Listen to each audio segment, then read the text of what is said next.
G'day, my name's Tim. Welcome back to the channel. In today's video, I want to share the books I've read in the last few months that have prevented me from doom scrolling. I, like almost everyone else, is spending a little bit too much time on my phone, too much time on the internet, too much time doom scrolling.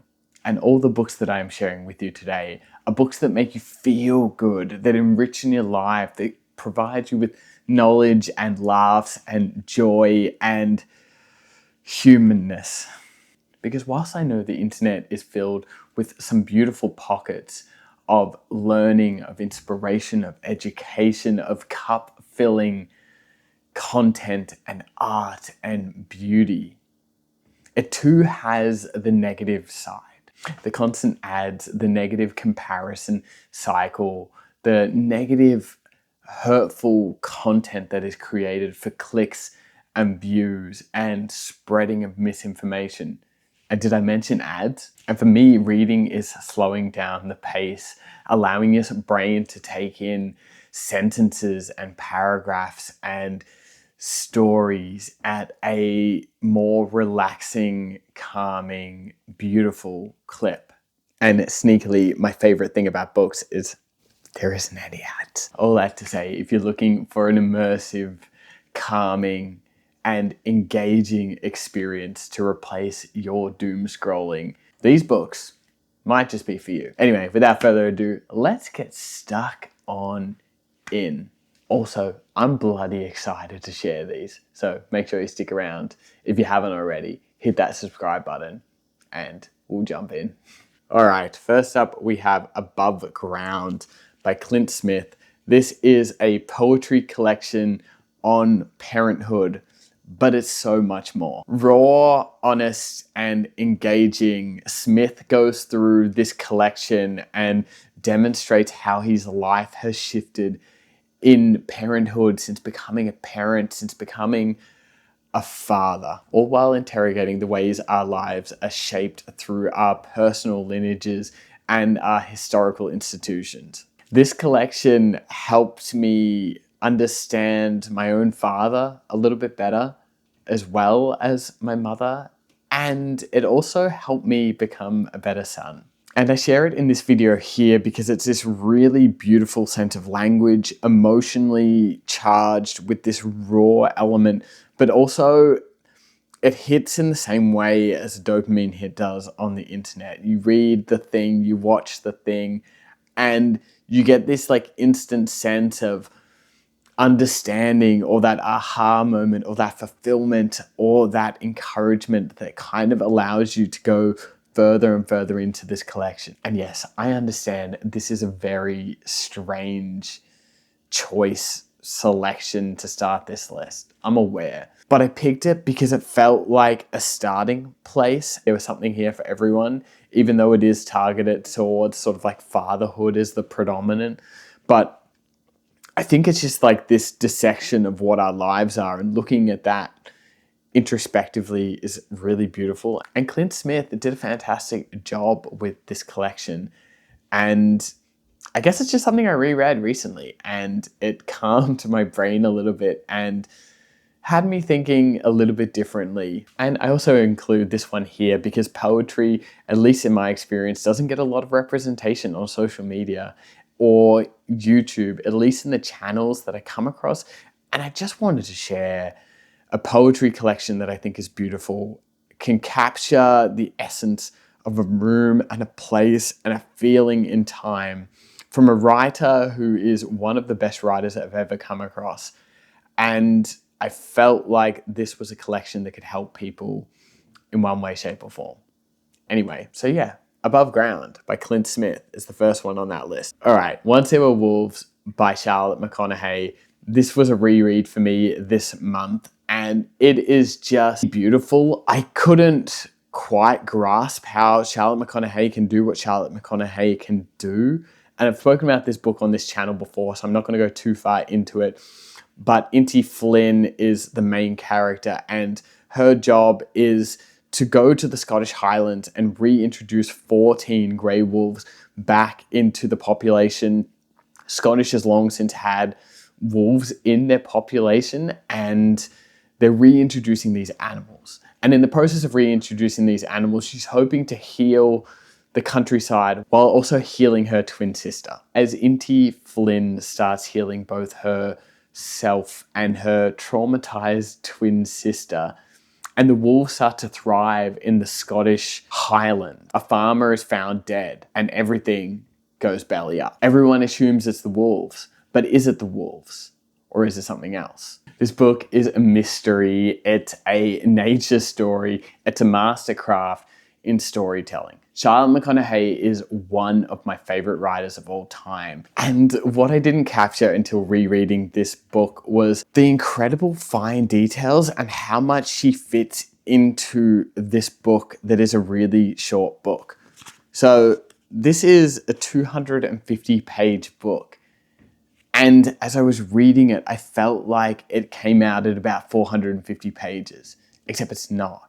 How she condenses it, how she squashes, but how she fills it in with everything that you need, and the amount of detail and the complex layering and the sentence structure and the paragraph structure and how she fits everything she needs into the chapters and how confined it all feels, but how open it feels at the same time, is why I say it's master storytelling, because it just feels like a really lengthy book. And as times are shifting and books are getting lengthier and lengthier and less seems to get cut out and publishers are almost thinking that more is better, Charlotte McConaughey has 3 different books and all hit in the same way with the same kind of length and feel like they are 500-page stories.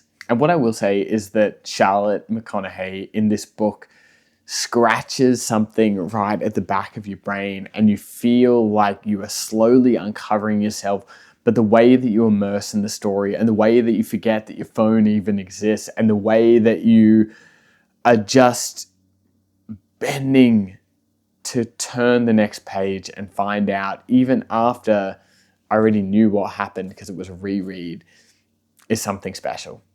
Anyway, that's Once There Were Wolves by Charlotte McConaughey. I'm obsessed with wolves now. Yeah. All right.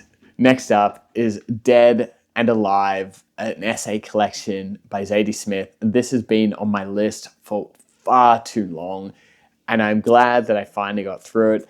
This book immersed me. This essay collection immersed me. I found myself going in so many different directions, thinking about different things, scratching parts of my brain, being interested in things that I don't care about. And Zadie Smith makes you care. Essay collections I have found more difficult in recent years, and every now and then you come across a collection that you just go, wow, that's great. I am a proponent of being in a position where you can skip certain essays in books if they don't interest you, and I use that pretty religiously in essay collections, and in this essay collection, I didn't. I read every single one, which is crazy, and I just found myself interested and engaged in both who she is as a person, because she inserts herself into essays in this just brilliant way. It's never too much, it's never too little, it's just on the knife edge, it's nail top of the head, whatever you want to call it. Zadie Smith does that in essay collections in a way that I haven't come across many essayists be able to do. The second thing is she asks those questions. She makes you care about stuff that perhaps you don't care about and that you're not interested, and you're just almost like filling in gaps as you go along and reading sections, and the writing is just so beautiful that you're just like, what am I reading? Like, how is this a real thing? What I will say is the theme of this essay collection was a bit hit and miss for me. Dead and Alive, she talks about some of her dead writing friends, and she talks about people that are alive and their lives, and I understand why she did it. I didn't feel like the collection necessarily fit together, but I think if you're Zadie Smith, you can scrap having a sole theme for a collection, and you can have anyone read any of your essays at any point in time and think a little bit differently. And I think that is what you're asking for of a writer. That's what you're asking of an artist. That is what you're asking of any piece of art. And I thought differently, I was engaged, I forgot about the world, and as I turned essay after essay back to back over the course of 2 days, I just felt a little bit more full, a little bit more hopeful, and was a little bit more honest with myself. And that's a pretty good sign of an essay collection, whether you're dead or alive. Zadie Smith. Fuck, she's good. Man, oh man. All right, I will pop the next one up on the screen. It's Future Boy by Michael J. Fox. If you don't know who Michael J. Fox is, you obviously haven't been Back to the Future. This is a funny, heartfelt, honest memoir of Michael J. Fox in the time of filming both Family Ties and Back to the Future simultaneously. It's early 1985, and Michael J. Fox is one of the biggest television actors of all time. What he doesn't know just yet is he is about to perform double duty. He's been cast in Back to the Future. A lot of things had to happen to make that happen. And he's filming both Family Ties and Back to the Future at the same time, on the same days. He's given very little time. He has no prep time, and he just has to get it done. He goes from being a television star to a star. And I picked up this mostly because I think Michael J. Fox is a really interesting human and character, having this really early success as an actor and having this life, and then his life being altered by Parkinson's disease later in life, and how he had to almost succumb and become something else, if that makes sense, and how he had to enter a new chapter of his life at a very young age. He was diagnosed at 29 years old with Parkinson's disease. The time of your life when you're meant to be your most young, your most able, your most intelligent. And he was still all of those things while also having his life changed by this disease. And I was just curious of what his life was before that happened. As he became a star on Steven Spielberg's Back to the Future, as well as being a sitcom character. And I enjoyed that it was written by him, and I enjoyed that it was this little quirky collection of stories put together that just told this grander story and really showed you that you could be more and do more and have the life that you wanted to have if you were willing to chase it, and bold enough and brave enough. And yeah, I really just enjoyed it, and it forced me to turn off everything for a little while and just think about a different time period and think about different stories, and someone that has done great things for the world in one way, shape or form. Yeah, I enjoyed it, and I think you will too. I most certainly don't want to go into the future, but I would go into Michael J. Fox's future, which is Back to the Future. Yeah.